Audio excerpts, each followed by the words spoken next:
Soggy Science here. Woo-hoo! Episode 36. 36. And guess what? We're in Sharm el-Sheikh, Egypt, helping with some freediving world records. Exciting week.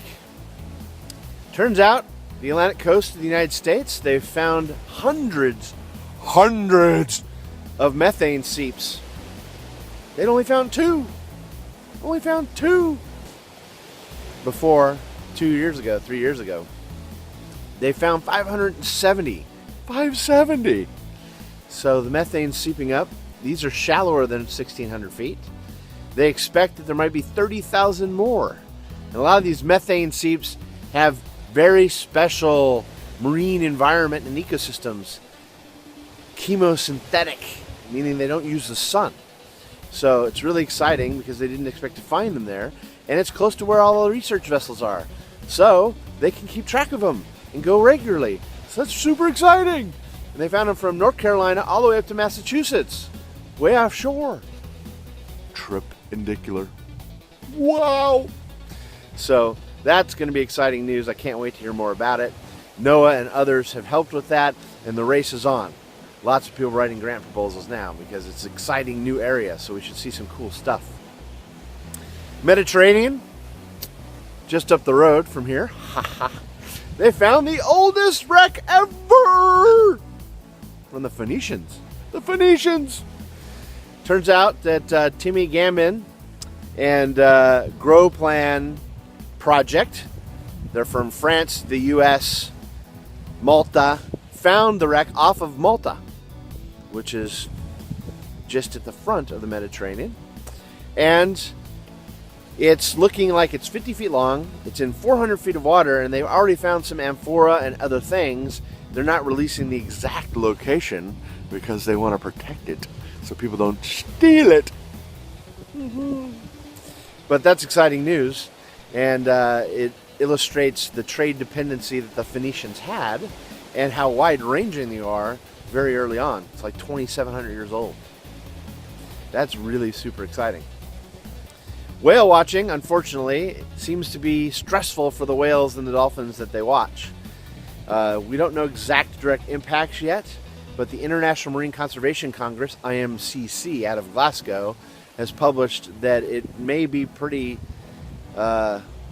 stressful for the whales, and not all whales are the same. Some tolerate it very well, but it seems that many act as if the boats are predators. They act the same way as if predators were nearby, and that's unfortunate. We don't want to love them to death. And it turns out that quite many fatalities, especially of smaller mammals, are from boat strikes from the whale watching boats. That's not so good. So many areas are enacting some conservation efforts and some rules. Seems like the science may back that up. So let's be careful out there, guys. Let's not love the whales and dolphins to death. Largest dam removal in the U.S. history has just happened in Washington. The Elwha River, which we've talked about, has been in a restoration mode since 2011.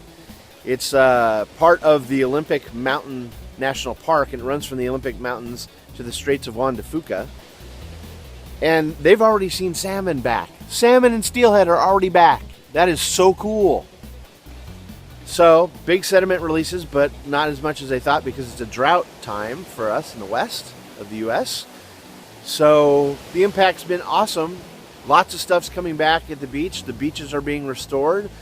Huge amounts of outflow are beginning to repopulate areas that didn't have anything but big boulder and pebble fields. So shellfish are coming back. Different kinds of beach spawning fish are coming back. And it was one of the most productive areas in the world for salmon and invertebrates, crabs and clams and things like that. So the native peoples there are hoping that the fishery will be back, which is good news. That is really exciting. And it shows that we can mitigate some of our damage when we get a chance. 20 new corals. 20 new corals have been added to the threatened list under the Endangered Species Act. This is the biggest announcement ever by NOAA, the biggest ever, which is good news for those corals. They're not enacting hardcore protections yet, but they are going to pay attention, and it does implicate big project stuff. If they're going to dredge, the Army Corps of Engineers or something, they're going to have to account for this. And it ranges from the Caribbean and Florida Keys all the way out to American Samoa. So there's multiple areas of the world as well, and this will impact how other countries view these corals as well.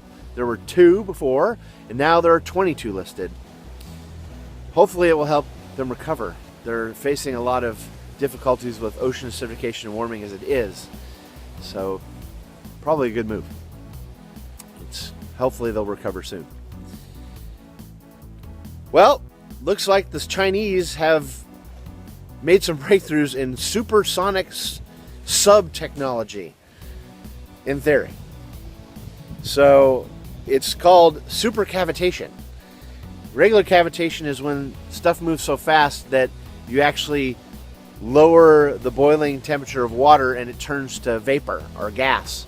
It's a little gas bubble, and when that goes back to water, you get energy, which can be really bad if you're dealing with propellers and things like that, because it unstabilizes the force against the propeller, right? Well, this is so fast and kind of injecting a liquid out of the nose of kind of a spaceship looking thing that it will create a bubble, and supercavitation is where that bubble grows and can surround the entire object. So they say in theory you could go from China to California in 100 minutes. Well, Vice, the news organization, has basically called BS on that and said practically the engineering is almost impossible because it's really difficult to steer, because generally you steer by putting a rudder in the water. But that rudder would get ripped off at several thousand miles an hour. Remember, the speed of sound in water is 4 times faster than in air. So you're talking about a really fast object. It's exciting in theory, but probably not very practical.